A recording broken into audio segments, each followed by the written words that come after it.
কানাডায় আর কিছুক্ষণের মধ্যে শুরু হচ্ছে ওয়াটার কংগ্রেস। সারা বিশ্ব থেকে পানি ব্যবস্থাপনা নিয়ে কাজ করা উদ্যোক্তারা সেখানে যোগ দিচ্ছেন।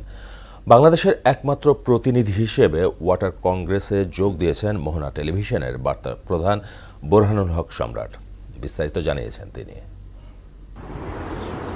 আমি এই মুহূর্তে দাঁড়িয়ে আছি কানাডার টরন্টোর মেট্রো সিটি কনভেনশন সেন্টারে এবং এখানে অনুষ্ঠিত হতে যাচ্ছে বিশ্বের সেই বিখ্যাত কংগ্রেসটি, যেখানে সারা পৃথিবীর এক্সপার্টরা, জার্নালিস্ট এবং যারা এই পানি বিষয়ক যে ট্রিটমেন্ট প্ল্যান্ট নিয়ে যারা কাজ করেন, সেই ম্যানুফ্যাকচার কোম্পানি, তারাও এসেছেন এখানে। আসলে সারা বিশ্বের পানি ব্যবস্থাপনা নিয়ে আগামীর ভবিষ্যৎ কেমন হতে পারে সেটি নিয়ে আলোচনা চলছে এবং কিছুক্ষণের মধ্যেই শুরু হবে এখানকার ওপেনিং সেরেমনি এবং তারপরে ভাগে ভাগে নানানভাবে এখানে ওয়ার্কশপ হবে, এখানে টেকনিক্যাল সেশন রয়েছে, যেখানে বিশ্বের বিভিন্ন প্রান্ত থেকে আসা মানুষ জানতে পারবেন যে তাদের দেশের যে পানি ব্যবস্থাপনা এখন চলছে সেটি আসলে ঠিক কিনা, ঠিক করতে হলে তাদেরকে কী করতে হবে, এসব নিয়ে এখানে আলোচনা হবে। এবং বিশ্বের এখন পর্যন্ত ৩,০০০ মানুষ এই কংগ্রেসে অংশ নেয়ার জন্য এখানে জড়ো হয়েছেন, রেজিস্ট্রেশন করেছেন।